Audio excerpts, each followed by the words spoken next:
दोस्तों 500 वर्षों के संघर्ष, 134 साल लंबे कोर्ट केस और ठंडी गर्मी बारिश से लेकर धूल मिट्टी उड़ने तक कई दशकों तक टेंट में विराजमान होने के बाद आखिरकार 22 जनवरी के दिन नए राम जन्मभूमि मंदिर में रामलला विराजने वाले हैं। अयोध्या नगरी को दुल्हन की तरह सजाया जा रहा है और भारत के करोड़ों सनातन धर्मियों में खुशी का माहौल है। मगर इस पावन अवसर को भी सियासी मैदान में एक राजनीतिक मुद्दा बनाया जा रहा है। विपक्षी दल के कई नेताओं का कहना है कि उन्हें प्राण प्रतिष्ठा कार्यक्रम में निमंत्रण नहीं मिला। क्या वाकई में यहां निमंत्रण देने की प्रक्रिया में भी राजनीति चल रही है? मंदिर के निर्माण से पहले 27 सालों तक प्रभु श्री राम ने कौन कौन से कष्ट सहन किए और मूर्ति बनाने के लिए नेपाल से आई शिलाएं अब कहां हैं? जानेंगे राम मंदिर से जुड़ी ऐसी ही बड़ी खबरें। लेकिन उससे पहले प्रभु श्री राम के सच्चे भक्त होने के नाते वीडियो को लाइक करने के साथ साथ कमेंट में जय श्री राम जरूर लिख दीजिए। दोस्तों, राम मंदिर के लिए रामलला के बाल स्वरूप की 3 मूर्तियां बनकर तैयार हैं। तीनों को अलग अलग मूर्तिकार ने गढ़ा है और 22 तारीख को मंदिर के गर्भगृह में इन तीनों में से कौन सी मूर्ति की प्राण प्रतिष्ठा होगी, उसे लेकर श्री राम जन्मभूमि ट्रस्ट के सदस्यों ने अपना मत भी दे दिया है, जिनमें से ज्यादातर सदस्यों को श्वेत मूर्ति पसंद आई है। मगर मूर्ति चयन करने का फाइनल फैसला ट्रस्ट के अध्यक्ष नृत्य गोपाल दास पर छोड़ा गया है। इसी बीच हर तरफ सवाल यही गूंज रहा है कि क्या ये मूर्तियां उन्हीं शिलाओं से बनाई गई हैं जो फरवरी माह में नेपाल के काली गंडकी तट से भारत लाई गई थी। आपको बता दें कि नहीं, रामलला की भव्य प्रतिमा बनाने के लिए उन शिलाओं का इस्तेमाल नहीं किया गया है।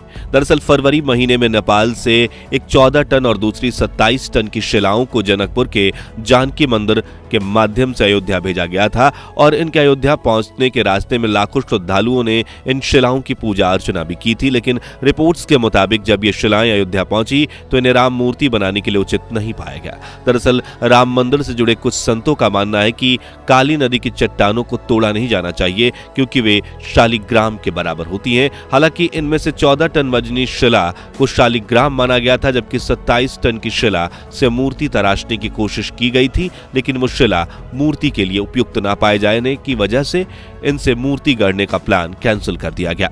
इस वक्त इन दोनों को मंदिर के निर्माण स्थल के पास रखा गया है, जबकि देश के अलग अलग हिस्सों से लाए गए पत्थरों की जांच करने के बाद उनमें से 3 सबसे बेहतर पत्थरों को चुनकर 3 मूर्तियां बनाई गई हैं और जल्द ही नृत्य गोपाल दास की तरफ से इनमें से चुनी गई मूर्ति का फैसला आ जाएगा और प्राण प्रतिष्ठा के वक्त रामलला को अयोध्या का भ्रमण करवाया जाएगा। वहीं मंदिर की बात करें तो इस वक्त राम जन्मभूमि मंदिर के गर्भगृह के साथ पूरे ग्राउंड फ्लोर का काम पूरा हो चुका है, जबकि फर्स्ट फ्लोर पर बने मंडपों के स्तंभों को तराशने का काम अभी भी चल रहा है। आपको बता दें कि प्राण प्रतिष्ठा समारोह से तकरीबन 10 दिन पहले कंस्ट्रक्शन का काम बंद कर दिया जाएगा और बने हुए मंदिर में साफ सफाई के साथ पूरी तैयारियां करके इसे भव्य उत्सव के लिए तैयार किया जाएगा। वहीं मंदिर के साथ पूरे अयोध्या के कण कण को सजाने का काम तो अभी से शुरू हो चुका है और देश विदेश में पूरे 500 क्विंटल फूलों का ऑर्डर दिया गया है, जिनसे पूरे अयोध्या को दुल्हन की तरह सजाया जाएगा। साथ ही इस भव्य उत्सव में 50 लाख से भी ज्यादा दीप प्रगटाएं की जाएंगी, जिससे प्रभु श्री राम की धर्मनगरी अयोध्या दुल्हन की तरह चमक उठेगी और ये नजारा देखने में काफी मनमोहक होगा। वाकई में 22 जनवरी के बारे में सोचकर ही हमारा तो मन प्रफुल्लित हो उठता है, क्योंकि अपनी जन्मभूमि पर विराजने से पहले रामलला ने कड़ी तपस्या की है। आपको जानकर हैरानी होगी कि 1528 में जब मंदिर को तोड़कर बाबरी मस्जिद बनाई गई थी, तब से लेकर रामलला अपनी जन्मभूमि पर फिर विराजमान के लिए संघर्ष करते रहे, जिसके लिए एक इंटरव्यू में राम जन्मभूमि मंदिर के मुख्य पुजारी सत्येंद्र दास ने रामलला के पिछले 27 सालों की तपस्या की बात खुलकर बताई थी। आपको बता दें कि 1992 में बाबरी विध्वंस होने से 9 महीने पहले आचार्य सत्येंद्र दास जी को मंदिर के प्रधान पुजारी के रूप में चुना गया था और बाबरी विध्वंस होने के बाद रामलला को एक टेंट में विराजमान किया गया था। आचार्य जी बताते हैं कि 27 वर्षों तक रामलला टेंट में धूप, सर्दी, गर्मी, बरसात सहते हुए विराजमान रहे। ठंड में शरीर कपाने वाला माहौल बनता है, गर्मी में तेज धूप में टेंट तपता था और बारिश में पानी टपकता था। यहाँ की गर्मी के दौरान वह एक पंखे के अलावा किसी और चीज का इस्तेमाल नहीं कर सकते थे। वहां ना कूलर ना ही एयर कंडीशनर लगाने की इजाजत थी। हर साल सिर्फ रामनवमी पर रामलला के लिए नए वस्त्र बनवाए जाते थे। पर्व व त्योहार केवल परंपरा निर्वहन तक ही सीमित थे। मुख्य अर्चक आचार्य सत्येंद्र दास ने कहा कि जब भी कोई नई चीज रामलला के लिए मंगाते थे तो रिसीवर उनसे कहते थे कि कोई भी चीज बिना कोई कोर्ट के इजाजत के नहीं मिल सकती। आगे उन्होंने कहा कि रामलला की यह दशा मेरे अलावा भक्तों को काफी अखरती थी, लेकिन कानूनी बंदिशों की वजह से हम चाहकर भी कुछ नहीं कर सकते थे। जिसके बाद 2019 में जब सुप्रीम कोर्ट ने राम मंदिर के पक्ष में ऐतिहासिक फैसला सुनाया था, फिर 25 मार्च 2020 को भगवान राम की मूर्ति को उत्तर प्रदेश के मुख्यमंत्री योगी आदित्यनाथ की उपस्थिति में एक अस्थायी स्थान पर लाया गया, जहां अब 20 फीट की दूरी से रामलला के दर्शन किए जा सकते हैं। अब उन्हें हर रोज नए वस्त्र पहनाए जाते हैं। अब एयर कंडीशन, कूलर, पंखे के साथ रजाई, गद्दे और कंबल की भी व्यवस्था की गई है और इस वक्त रामलला चांदी के सिंहासन पर विराजमान है।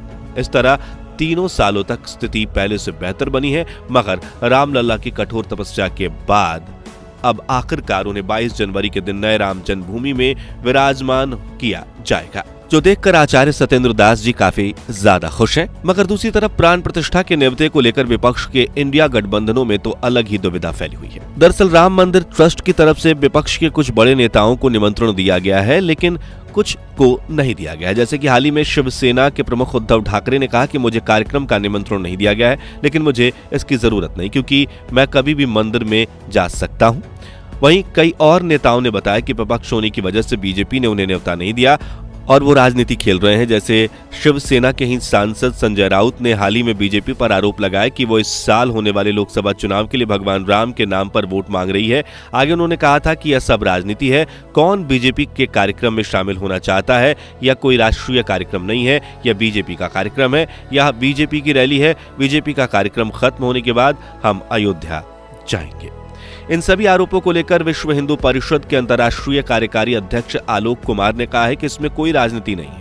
हमने सभी प्रमुख राजनीतिक दलों के प्रमुखों को नियंत्रण दिया है। अगर कोई राजनीतिक होती तो कांग्रेस के वरिष्ठ नेता सोनिया गांधी को न्योता क्यों दिया जाता। दूसरी तरफ मंदिर के मुख्य पुजारी आचार्य सत्येंद्र दास ने भी कहा है कि निमंत्रण सिर्फ उन्हें ही भेजा गया है जो प्रभु श्री राम के भक्त हैं। यह कहना बिल्कुल गलत है कि बीजेपी भगवान के राम पर लड़ रही है। हमारे प्रधानमंत्री नरेंद्र मोदी का हर जगह सम्मान है। उन्होंने अपने कार्यकाल में बहुत बड़ा काम किया है। यह राजनीति नहीं, भक्ति है। लेकिन प्राण प्रतिष्ठा महोत्सव को लेकर विपक्ष के लिए एक बड़ी दुविधा तो जरूर खड़ी हो गई है, क्योंकि जिससे मिला वो भी उलझन में है, जिससे नहीं मिला वो भी है। विपक्षी गठबंधन इंडिया ब्लॉक इस बात को लेकर बटा हुआ है कि अयोध्या में राम मंदिर के प्रतिष्ठा समारोह में शामिल होना है या नहीं। लेकिन अब आप सोच रहे होंगे कि प्रभु की पूजा अर्चना करने में कैसी राजनीति। तो इसे समझने के लिए हाल ही में कांग्रेस नेता शशि थरूर ने एक बयान दिया और कहा कि दुविधा यह है कि यदि आप जाते हैं तो इसका मतलब है कि आप बीजेपी के हाथों में खेल रहे हैं, और यदि आप नहीं जाते तो इसका मतलब है कि आप हिंदू विरोधी हैं। इसलिए हमें इस मामले पर निर्णय लेने की समय की जरूरत है।